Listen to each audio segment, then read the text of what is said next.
Brought to you by Agilus Diagnostics.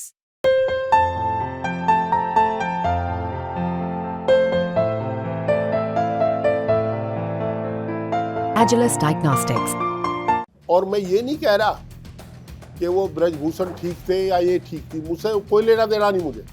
पर international player के साथ और बहन बेटी के साथ एक दिल्ली पुलिस का सिपाही उसके मुंह पर बूट रख दे, इससे बड़ा अपमान क्या हो सकता है। आतंकवादी भी हमें कहेंगे, खालिस्तानी भी हमें कहेंगे, हमारी बहन बेटियों के साथ बदतमीजी करेंगे, फिर वोट भी हमारी लेंगे, कैसे मिल जाएगी। चर्चा है ऐसी कि जब गठबंधन जयंत चौधरी के साथ खतरे में था तो आपने यहाँ तक कह दिया था कि चौधरी साहब के परिवार से कोई लड़ ले तो लड़ ले, हम छोड़ते हैं मुजफ्फरनगर। नहीं, मैंने कह दिया था, और मैंने नहीं, हमारे आदरणीय अध्यक्ष जी ने कह दिया था, अगर आप लोग लड़ते हो तो आप चुनाव लड़ो। हमारी इनसे नाराजगी थोड़ा ही यार, हम तो उनकी इज्जत करते हैं। अब वो दूसरी बात है, वो अपना वजूद ना समझे, हम क्या करें। एक सवाल ये है कि चर्चा है ऐसी कि जब गठबंधन जयंत चौधरी के साथ खतरे में था तो आपने यहाँ तक कह दिया था कि चौधरी साहब के परिवार से कोई लड़ ले तो लड़ ले, हम छोड़ते हैं मुजफ्फरनगर। नहीं, मैंने कह दिया था, और मैंने नहीं, हमारे आदरणीय अध्यक्ष जी ने कह दिया था, अगर आप लोग लड़ते हो तो आप चुनाव लड़िए, कोई बात नहीं। हमारी इनसे नाराजगी थोड़ा ही यार,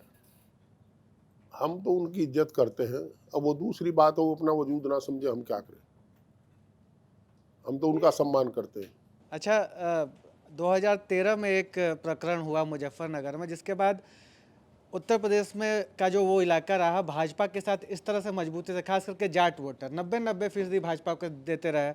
इस बार आपने अखिलेश यादव ने क्या चमत्कार कर दिया कि जाट बेल्ट में हार गई भाजपा। एक बात बताओ, मैं कोई बंगाल से आया क्या? मैं भी जाट ही हूँ, और 750 किसान शहीद हुए, हमारी बेटियों की बेइज्जती हुई बहनों की यहाँ। और मैं ये नहीं कह रहा कि वो ब्रजभूषण ठीक थे या ये ठीक थी, मुझसे कोई लेना देना नहीं मुझे।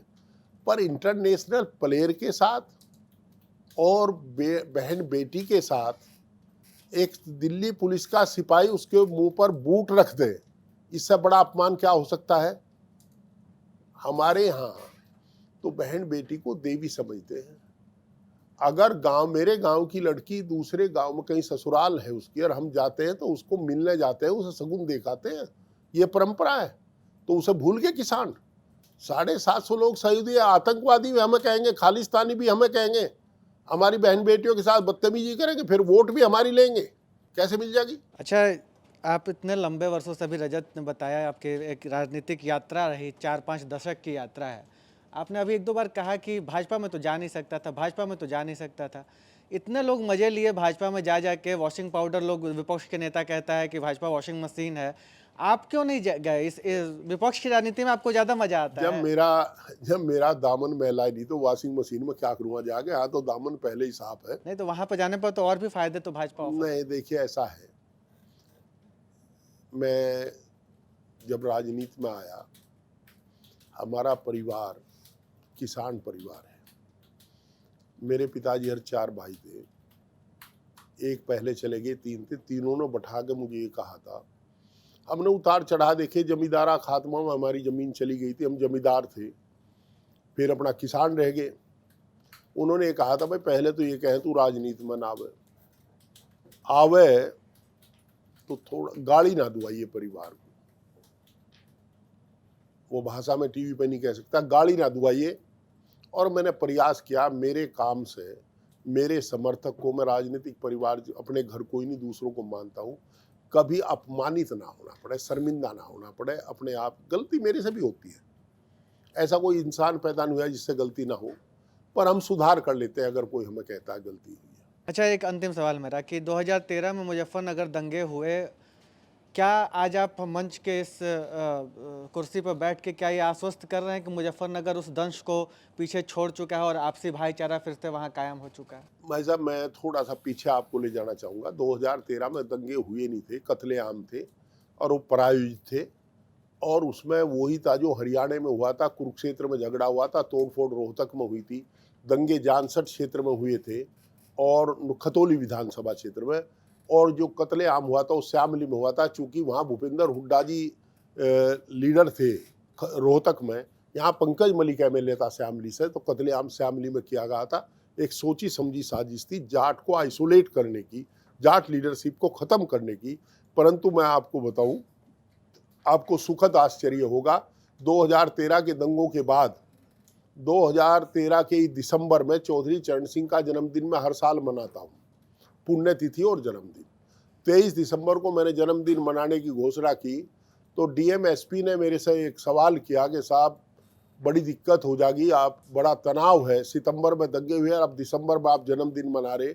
मैंने कहा डीएम साहब हम पे विश्वास है, हाँ है, मैं जाइए पत्ता नहीं हिलेगा कि आप के मुसलमान बुलाओगे। मैं कहा हाँ, 50-50 रहेंगे दोनों, 45-55 की बहस हो जाएगी, 40-60 की नहीं होगी, और पत्ता नहीं हिला। और मैंने वहीं टाउन हॉल में 23 दिसंबर को बड़ा जलसा किया, चरण सिंह के जन्मदिन पे लोगों को बुलाया, लोग आए, भाषण हुए और चुपचाप अपने घर चले गए। ये प्रायोजित था, कोई दंगा वहां दिलों से नहीं था। एक आदमी बताओ जिस हिंदू ने अपना पार्टनर मुस्लिम हटाया हो, या किसी मुस्लिम ने अपना पार्टनर हिंदू हटाया हो, किसी ने अपना नौकर हटाया हो, किसी ने बस में बैठने से पहले पूछा हो कि ड्राइवर ये हिंदू है या मुसलमान है, मैं बैठूंगा नहीं बैठूंगा, डॉक्टर के जाते हुए पूछते हो कि हिंदू है कि मुसलमान है, मैं जाऊँ ना जाऊँ। ये सब ने ब्याह शादी में सब आते जाते रहे एक दूसरे के। ये तो राजनेताओं द्वारा प्रायोजित षड्यंत्र था। दंगा वो होता है जब दोनों तरफ से होता है, ये कत्लेआम था और कुछ नहीं। उसकी सजा हमें मिली केवल 17 में, हमें कहा गया ये हिंदू है ही नहीं, और पंकज को उन्हीं दंगा पीड़ित गांवों में चुनाव हरा देगा श्यामली में, तो हम लोग सजा भुगते हैं। अब सबको पता लग गया कि हम सही थे, ये गलत थे। किसी की मदद नहीं हुई। ऐसे ऐसे चेहरे हैं, ऐसे नौजवान लड़के जो भर्ती में जा रहे थे, कोई सब इंस्पेक्टरी में, कोई कहे में, बेचारे रह गए सब ऐसे।